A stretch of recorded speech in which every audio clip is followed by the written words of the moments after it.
What if I told you that if you want to start a garden, you absolutely can? And guess what? You don't need a lot of space and you don't need a lot of money. In this video, I'm going to talk about how you can start your very first garden with less than $100. And I'm going to address the fact that you may be in a subdivision that has all these rules and restrictions about what you can and can't grow. I am literally right now at the time of this video, I'm in the state of Louisiana staying with some friends, and they have this huge, beautiful backyard that's like 3/4 of an acre. And of course, I wouldn't be their friend if I didn't say, "Where is your garden?" And so I thought about, man, with all of this space, I could do wonders out here. But then I thought about, you know what? Everybody doesn't have this level of space, and everybody doesn't have this level of flat ground, and everybody doesn't have a lot of money. So I thought, let me do a video that talks about if I was starting my garden for the very first time and I only had $100, here is what I would do. Now, I'm in beautiful I'm in a beautiful state of Louisiana, and I'm in a big, beautiful backyard. But on this video, it does not require all that. I'm going to show you if I was living here in a very small space with subdivision restrictions, where I would start, where I would put things, and what I would grow all year round for my first garden. That's right. I'm going to give you tools and things that you can do all year round to grow food in the spring, the summer, and the fall and winter. So we're going to dive in and talk about 3 options of how to grow food for less than $100 and to start your garden. So if you're brand new here, thank you for stopping by my channel. My name is Barbara. Now, I live in Tennessee, which is in Zone 7B. I'm just right now on location in Louisiana. But if you're new to my channel, please say hello down in the comments. Let me know that you're new and what state or country you're coming in from. And I cannot wait to say hello to you in the comments. And if you've been here before, then you know I am very passionate when it comes to growing food. And let me tell you right now, this is the no excuse zone. I firmly believe that everybody should grow food, and I also believe that everybody can grow some level of food, no matter whether you're in an apartment, a townhome, a dorm room, you have a small patio, you have a huge backyard, you have a little landing, whatever it is. I believe that you too can grow food. I have done videos on container gardening. I also did a recent video of people growing in a subdivision. I'll link that video up here. And today is going to be similar, except today I'm going to focus on what you would do to start a garden for less than $100. I'm going to give you 3 options, okay? And so I think that this video will be helpful because I get tons and tons of questions all the time about, I want to start a garden. I wish I could be like you, but I don't know where to start. So this video is going to be a resource for you, and please share with your family and friends if they want to start a garden. This is the no excuse zone. I'm going to show you exactly how to do it. Like I said, for this video, I'm actually in the state of Louisiana, and we are staying, we're at a friend's house. And so Louisiana is growing zone 9A and 9B. So it's quite a bit different from my zone in Tennessee, which is zone 7. And so, of course, in Louisiana, you have more of a longer summer than I do. And so you can grow a lot more heat tolerant things for a longer period of time. But in this video, I'm going to kind of give a general overview of what you can grow no matter what growing zone you're in for the options that I'm going to give you. Now, as I said before, they have an acre lot, and so the backyard is probably 3/4 of an acre is what my friend told me. And so they have a lot of space, and he said they don't have any restrictions out here from a subdivision standpoint. As you can see, today is a beautiful day. It's like 65 degrees. The wind started to kick up as soon as I started to do this video, but that's okay. We're going to make it through. I'm just trying to keep the hair out of my face. But as you can see, this is a huge space, but I don't want you to be deterred because you may say, I don't have that amount of space. And so even though I'm showing you this whole space, I want to talk about specifically if I were living here, starting my garden for the first time, what I would do to start off. And so this is a video for those that may be on a budget, that just want a place to start. Now, you may be a seasoned gardener. You may have tons of suggestions or options beyond what I'm going to share. This is for the person that just wants to put their foot in the water or toe in the water and get started. So the first thing that I want you to do, no matter what space you're in, is you want to pick a place that's going to have at least 6 hours of sunlight a day, right? And so in this space, right now, it's probably around 2 o'clock as I'm shooting this video in the middle of the day. The sun is definitely like right here in this area, but pretty much as I've been staying here, the sun kind of covers this whole area. So I think that for the most part, This along this corridor right here could be a great place to put some things, but also I think any area in this backyard. But you have to know where you're staying and what your light is like in your area. So watch and see where the sun sits, where the sun rises, and where you have at least 6 hours of sunlight a day. Now, I want to address the part that if you're in a subdivision, a lot of times there are restrictions. They don't want you growing 10 feet tall corn where people can see it from the top of the or driving by down the street. And so we're going to pick a place, again, that's going to be close to the house, that's going to be more discreet. Again, if you have the option to go out further, you can certainly do that. So even if I had all of this space, I would probably start, again, where is the sun? And if I have sun everywhere, then I'm going to go closer to the house. And let's talk about why that is. But let's go here and walk closer to the house so that we're not way out here, okay?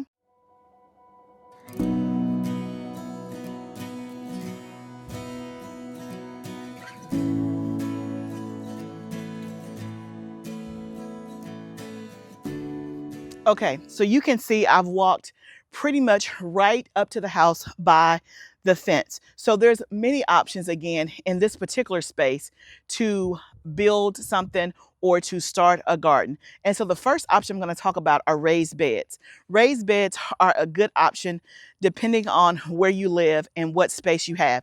If you have a house or some type of yard, then a raised bed may be a very good option for you. Well, number one, they come in various dimensions. And so the option when it comes to spending less than $100, you can go on Amazon and get 2 raised beds, excuse me, that are usually 3x6 for less than $100. Now they're going to be low to the ground, like 2 feet off the ground. And so if mobility is a problem or bending is a problem, then you're going to need to spend more money to get higher raised beds or to get something of a different level of quality. But if you're just starting out and you only have $100, you can still do it with $100 by getting you 2 raised beds from Amazon or a vendor like that, right? Again, they're going to be like 3x6. And so you can put them along, anywhere along here. It could be along your fence line, along that brick. It could be along right here. You have many different options. Now, the reason why I said close to the house is because, again, if you are a first-time gardener, then gardening is new for you. And so I want to make it as easy as possible. So you can literally come out of your back door by your kitchen and you can take care and tend and harvest your stuff from your garden. Now, again, if you're okay with exercise and walking, and let's say you have kids and you want to make it a big ordeal, then you can go out there by that back fence and do your garden out there. But I want you to think about when the weather is not nice, when it's raining, when it's extra cold or extra hot, are you going to want to walk from your back door all the way to the back fence to tend to your garden where it means harvesting or maintaining? So that's the reason, again, the option or the path to least resistance is going to be closer to your house, and you can determine where that is. Now, I picked this area here, or we could go literally on the other side of the house if you don't want to be by the fence. So again, there are options. Now, if you're living in an area where, let's say you're in an apartment or a townhome and you only have a deck, then a raised bed, again, could be an option, especially those that I mentioned from Amazon. They're only like 3x6. Then you can figure out if you have enough space for that. So that could also be an option for you. But if you have a much smaller space, then you're going to want to stay tuned for the second and third option that I'm going to give. But for the first option, let's talk about raised bed option.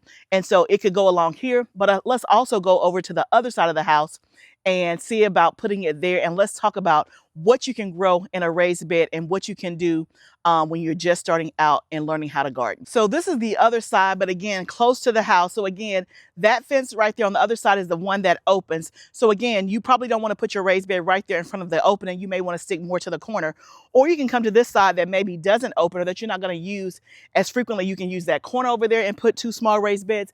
But either way, you're close to the house because over here to my right is where the door is, okay? But you have all of this space right here.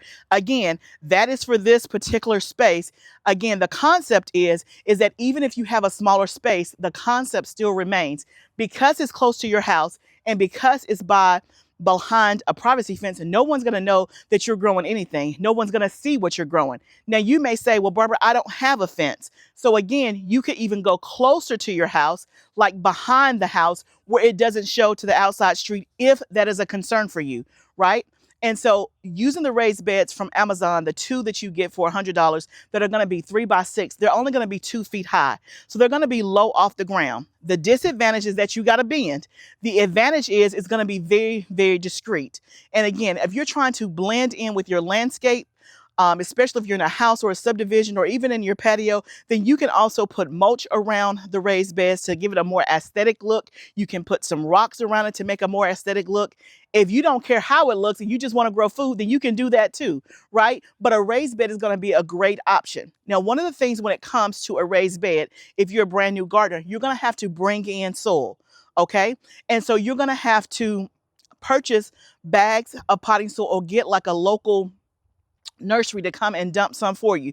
But for those two raised beds that I'm suggesting that are 3x6 and 2 feet high, it's not going to take very much it's not going to take very much soil. You can literally buy bags to fill that up because that's a much smaller footprint. But once the soil is in there, it is in there. And so all you have to do is to add amendments each time you grow, like some organic matter, like compost or things like that. You're not going to have a whole lot of maintenance once you do it. And then think about, once you buy the raised beds, your all-in cost is done. You have the raised beds, you have the soil, and so the next year that it's time to garden or the next season, you don't have to worry about shelling out more money because it's already done. Again, what I want to make very, very clear and simple is that it does not take a lot in order to start a garden. So now we got 2 raised beds. Let's pretend with our imagination that we have 2 raised beds here that are 3x6, 2 feet off the ground, and we've spent $100. We've added the soil in, and now we are ready to go. Let's talk about what we're going to plant in the raised beds. Now, I always start with, when you're starting a garden for the first time, and especially if you have limited space, limited funds, limited budget, think about what your family eats. If you know that your family does not eat green beans, do not grow green beans, right? Think about the things that you buy at the grocery store, right? And so let's take it season by season. So if I had 2 raised beds right here in this area, close to the house, and I wanted to plant something for the summer, I'm going to think about, what do I buy a lot at the grocery store in the summertime? What do we eat a lot of? So if I know that we are a big tomato family, like we eat tomato on sandwiches, we do a lot of spaghetti, we do a lot of pizza nights and things like that, then I'm probably going to make sure that I grow some tomatoes in the raised bed. It's going to be important that you grow the right variety of tomato. So if you're growing tomatoes in a raised bed, it needs to be a bush variety, or what we call a determinate tomato. Means it only gets to a determined height and it's not going to need trellising. You do not want to grow an indeterminate tomato variety or a tall tomato that keeps producing and keeps growing and needs a trellis in a raised bed. Let me repeat that. You want to grow the right variety. And so aroma would be a good variety, or anything that's going to say determinate or a bush variety. There are patio varieties of tomatoes that you can grow that would be perfect for a raised bed. So you can grow you a bush variety of some Romas. That's going to give you tomatoes for your salsa and for your tomato sauce, for your spaghetti sauce, for your pizza sauce, for tomato soup. And then you can also grow a patio variety of cherry tomatoes. That's going to be great for your salads and things like that. And so if I were you, if I had 2 raised beds that are 3x6, depending on how many tomatoes that your family likes to eat, then I may do 2 tomato plants. One that's like a cherry tomato variety, and then one that's like a paste or a slicing variety that are appropriate for raised beds. Then let's say your family loves peppers, right? Or you use a lot of peppers in cooking. You're buying a pepper a week from the grocery store. Then get you a couple of pepper plants, right? So you could do, if you like spice, you could do a jalapeno plant. One jalapeno plant will produce enough for at least a family of 4, at least 1 plant, right? If you know what you're doing and you have the right variety. Or you could do like a lunchbox pepper, which are going to be the small bell peppers. Maybe you like to make hot sauce. You could do a cayenne pepper. So the options are endless when it comes to what you can plant in the raised bed in the summer. But let's say your family does like green beans. You can get you a bush green bean variety, and you can probably do, no matter where you are, you can probably get 1 or 2 successions in. That means you can plant the green beans, because it's only going to take 45 days from the time that you put the green beans in the ground until the time that it's time to harvest, it's only going to take 45 to 60 days. That means if you are in a long growing zone, especially in Louisiana, you can get multiple successions of green beans. If you're in a zone like me, zone 7, I can usually get 3 successions of green beans in a growing season, right? Because every 50 days I can have green beans. And so you could do, again, 2 bushes or 2 plants of green beans, and that will be enough to supply your family with fresh green beans for a family of 4. So in one raised bed, we can have 2 tomato plants, a pepper plant, and 2 green bean plants. And then I would probably throw in a marigold on one side and then a basil plant on the other side. So I got my herb, I got my flower, and I have vegetables. That's what we call companion planting. That's going to help you with pests. It's going to help you with weeds. It's going to help you with disease, right? But then I got an herb out of the mix. So when it's time for me to make spaghetti sauce, I already have some fresh basil that I can put on top of the lasagna. I can put on top of the spaghetti. Do you see how it all kind of comes together? Or if I want to make salsa, I have my spicy peppers. I have the tomatoes. You could even do, you could get you some cilantro. And again, depending on what zone you're in, because cilantro is a cool season crop, you could do some cilantro in there. So we've only used one raised bed. You still have a whole nother raised bed to go, right? And so if you want to do something that's a little bit more complex, that's going to require a trellis, again, that's going to be outside of your $100. You could put cucumbers in that bed, in the second bed. You could do a couple of squash plants in that raised bed. But really, the options are endless. It really depends on what do you and your family eat a lot of? What are you buying from the grocery store? But in 2 raised beds, you can grow something that's going to take the edge off of your grocery bill, and you'll be able to realize the difference and be able to have some fresh food for your family. So that's just for the summer. Now let's flip the bed, these 2 beds, when it comes to the fall and the winter, right? You can just switch out all of the tomatoes, the peppers, the green beans, and the squash, and then you can replace it with lettuce. If your family eats a lot of salad or sandwiches and you always are buying lettuce from the store, lettuce is such an easy crop to grow in the fall and winter. Lettuce is good up to 20 degrees. So in Louisiana, if you're in Louisiana in zone 9 or B, you're going to be good with lettuce for a long, long time. If you're in zone 7 like me, you're probably good with lettuce up until like January, right? Once it gets 20 degrees, the lettuce is not going to do so well. But if I plant lettuce in September, I can have lettuce from September to January easily for 4 months. Of salad greens. So you can do lettuce, you can do kale, you can do spinach, you can do collard greens in your raised bed. There are so many options. Or you could do carrots, you could do beets, you could do radishes. The options are endless. And so do you see how with just $100, 2 raised beds, and so if we do 2 raised beds that are 3 by 6, how much space is that? That is 12 feet of space plus walking space. Let's just say 16 feet of space. Again, I have to walk that out, but that's not a lot if you have a backyard, right? That's not a lot of space. You can literally have 2 raised beds and have food in the summer, tomatoes, peppers, cucumbers, basil, green beans. You can stop right there, right? Or squash. And then in the spring, in the fall and winter time, you can have lettuce, you can have kale, you can have collard greens, you can have spinach, you can have all of those leafy green type things, carrots, beets, radishes, and things like that for your fall and winter. 2 raised beds, not going to take a lot to harvest, not going to take a lot to tend to, and you are literally, I don't know, 100 steps from your backyard. Just that simple for $100 or less. So that is option number 1, is that if you are in a space that you have enough space to do 2 raised beds, that is an option. Now for them, they could do it here, there, and everywhere. They have tons of space, right?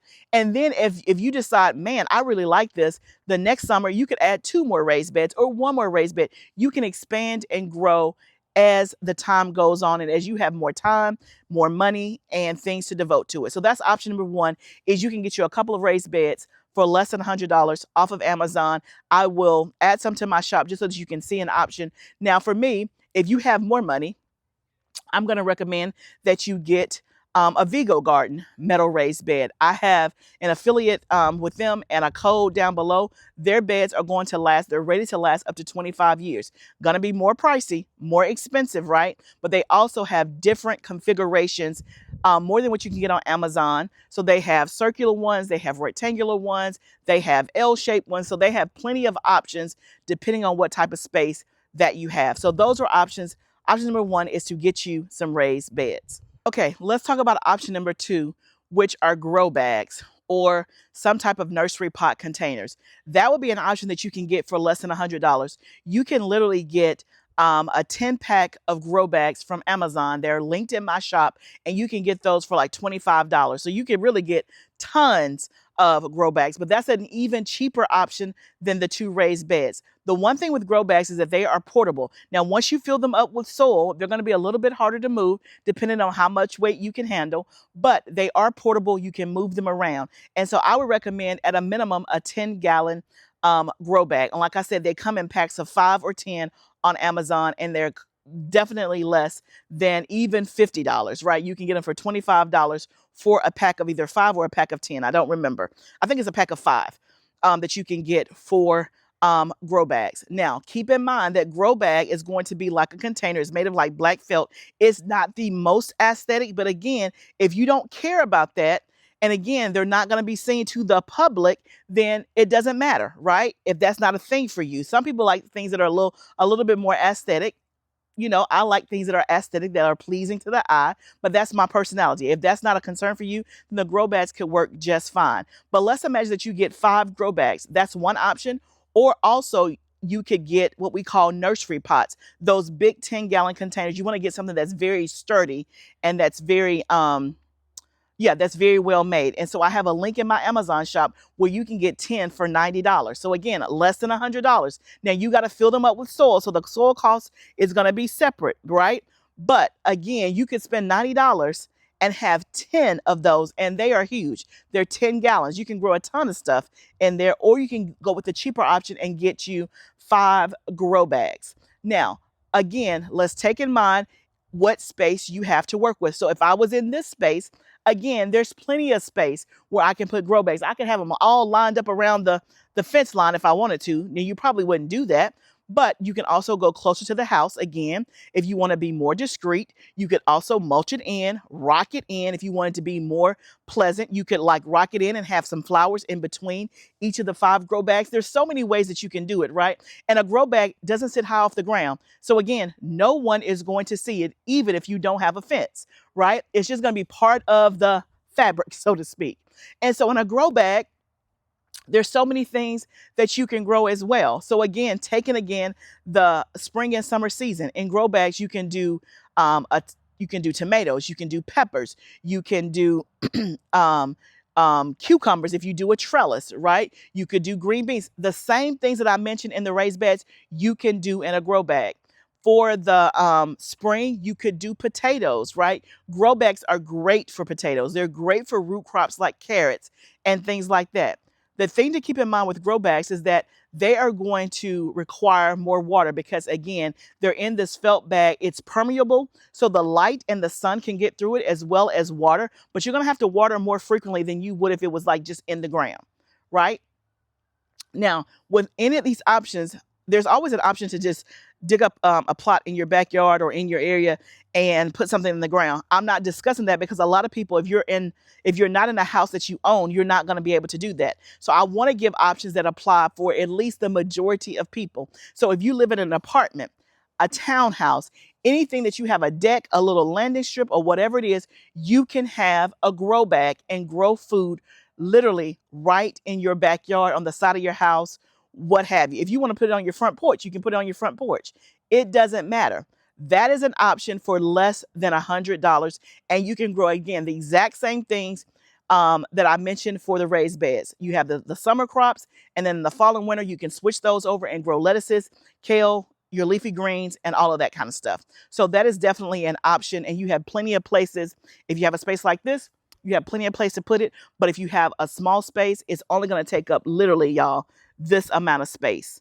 And so you could do 5 easily, no problem. You could even Again, if I were doing it, I would probably have one for my herbs. I would have 2 or 3 for vegetables, and then I would have one for like some type of flower or something to kind of, again, creating that ecosystem of companion planting where you have vegetables, herbs, and flowers all kind of working together. So even though they would be in their own separate space, I would still have them arranged and have one that I'm using like just for herbs. And I could put multiple herbs. I could do basil and rosemary and sage in just one grow bag, y'all. I'm telling you, it does not take a lot.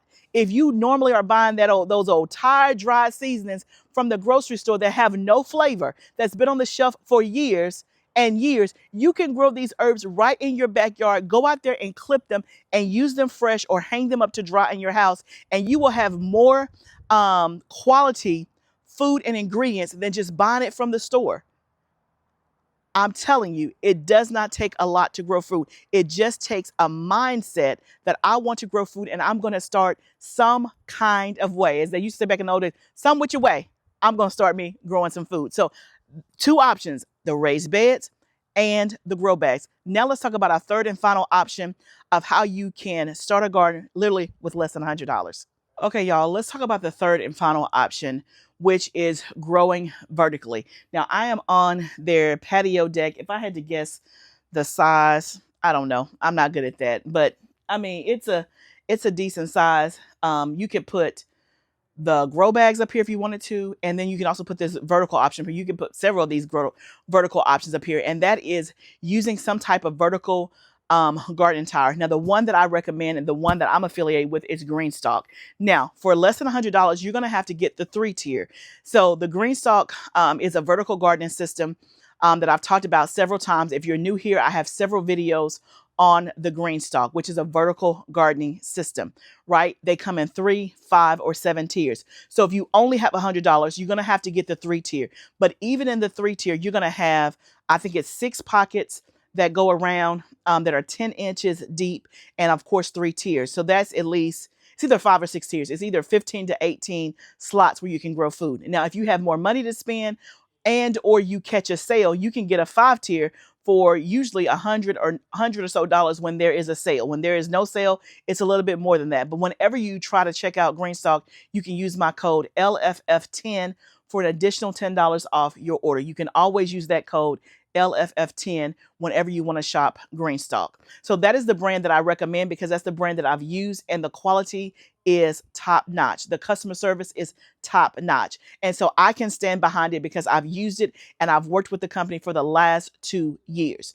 Now, a vertical gardening option is going to do wonders for you if you have a small space, right? So again, I'm in where they have tons of space. They have a nice patio, but if you lived in an apartment and you only had a landing, if you only had a small deck, if you just had like a little strip, the GREENSTALK vertical garden only takes 2 feet of space. Y'all, 2 feet of space. That's it. You can grow a ton of food in one GREENSTALK vertical tower. Again, the same things that we talked about. Now, if you're going to get a GREENSTALK, if you're going to get the 3-tier, it's going to come with what I call the original tiers, which the planting depths are 10 inches, right? If you venture into, you have more money to spend and you want to get the 5-tier, I would recommend if you're only getting one and you're only going to garden with one vertical tower, I would get the original, which again are the tiers that are 10 inches high. The leaf 7-tier planter, the tiers are only 7 inches high. So if you get the original 10 inches depth, right, you're going to have more versatility and flexibility of things that you can grow. So again, you can grow the exact same things. You can grow peppers. Now, again, growing the right variety is going to matter because you want to make sure that you're getting like a lunchbox pepper, a mini bell pepper, or something like that if you're going to be growing vertically. Okay. If you're going to be growing tomatoes, you want to get what we call a patio variety or a smaller type tomato that has a shorter root system that can grow vertically. You don't want to get, again, an indeterminate tomato like you would not want to grow an indeterminate tomato like a Cherokee purple or something like that that gets really a Paul Robeson or something like that that gets really tall and grows up to 9 or 10 feet tall. You would not want that for a vertical gardening space. You would do something that is much smaller. Look for varieties that says patio cherry tomatoes or patio tomatoes or something like that. That's what you can grow in the GREENSTALK. You could also they have some mini varieties of cucumbers and squashes. Again, it's not going to be the same as if you had a ton of space, but you can still grow something. You can grow green beans easily in a GREENSTALK. And then when it comes to the fall and winter, the same exact things, y'all. Your lettuces, your spinaches, your kales, all of that kind of stuff you can grow in your vertical gardening system. I've given you 3 options, right? All within $100 reach of how you can literally start having your own fresh food that you grow with your hands right wherever you live. It doesn't matter what zone you're in. It doesn't matter how much space you have or how much space you don't have. All it takes is a mindset and a willing mind. Where there is a will, there is a way to grow food. Okay, friends, I hope that this video inspires you to just start. So at the time of this video, we're about to sell into the month of November, right? And a lot of people are taking time off, taking it easy as we get ready for the holidays. But before you know it, spring is going to be here. And so I want you to start thinking now about your plans for the spring and for the summer. I want you to start thinking now about, are you going to commit to having a garden when the next gardening season rolls around? I want you to start thinking now about, okay, let me lay down the excuses. And in return of me laying down the excuses, let me pick up some soil. Let me pick up my mantle and start my garden for 2026. If that is you, I want you to say me in the comments. If you have been toying around with the idea of starting a garden, but you didn't know where to start, or if I have eliminated all excuses out of your book in this video, I want you to say me down in the comments. I'm telling you, y'all, it does not take a lot of money. It does not take a lot of land. It takes first a mindset that you want to grow food. And then from there, it becomes real easy. You start where you are. And as you have more, you can do more if you want more. Now, again, I have been blessed with lots of land and lots of areas where I can garden. But my garden started in my backyard with 4 raised beds. 4 raised beds built out of wood, 4x8, that my husband and son built for me. That is how my garden started. So when you turn to my channel today and you see the raised beds and you see the in-ground garden and you see the hot tunnel, that is not where it started. Not at all. If I was smart and I was into gardening when I lived in the subdivision, I could have started with just the options I gave you today. I could have started with 2 raised beds because I lived in an area that had subdivision restrictions. But the options that I gave you today, they would have never known that I would have had 2 raised beds back there growing food, right? When I lived in the subdivision, I could have had a GREENSTALK vertical garden container on my patio. They would have never known, never seen, and would not have been a big deal. I could have started with grow bags right outside my back door. All of those things could have happened if I just had the mindset and the willingness to learn how to grow food. Now, I always say, I wish I would have learned how to grow food when I was younger. It would be much easier in my 20s than in my 50s. But nevertheless, well, I started in my 40s. I didn't start in my 50s. Let's be real about that. I just turned 50 this year, but I started in my 40s. But the point is that when your mindset changes, literally, y'all, where there is a will, there is a way. And so sometimes we can look at other people, we can look at other YouTubers or people that are around us and say, if I had what they had, well, if I had a big backyard, I would garden too. Well, if I had a dual income household, I would garden too. If I had this and if I had that. But the point is that you have something. You have something that you can start today. And so I am appealing to you to just start. It doesn't have to be perfect. It doesn't have to be aesthetic. It doesn't have to be manicured. It doesn't have to be tip-top ideal. It just has to be a start. One of the things that I've talked about before in my professional life, I have businesses. And one of the things I used to do coaching for women who were looking to change careers and all of that. And I also do coaching for businesses. This one piece of advice has held true. I don't care what area of advice it is. One thing has held true. that when it comes to making a decision or starting something new, all you have to do is to take the very next step in front of you. When you take that step, light will appear on what to do for the next step. So many times we want to map it all out, have our garden plan 100%. And trust me, I'm guilty of that because I like for things to be a certain way. But when I knelt down at the 4 raised beds that I had, I never imagined in a million years that it will multiply. I never imagined in a million years that I would be on YouTube showing people how to grow food. And you know what? It's a good thing that I didn't imagine it. It's a good thing that I did not try to plot that out. I literally just took one step. And then when I took the one step of the 4 raised beds, I said, "Ooh, you just built me 4 raised beds that are wooden, 4x8. Can you build me one more?" Boop, that was another step, 5 raised beds. And literally for the last 5 years, I've just been stepping. So all I'm asking you to do is to take the first step. I want to hear in the comments, which option do you feel like you can commit to? Which option are you going to do? And then also, I want to make sure that if you need some more support, go watch my playlist that shows you how to start a garden for the very first time. I go extensively, step by step by step. I hope that this video inspires you to grow food. I hope it gives you the push and the encouragement that you need. Put your comments down below. If you have not subscribed to my channel, I would love for you to subscribe. And remember, y'all, this is all a journey, but let's do it together.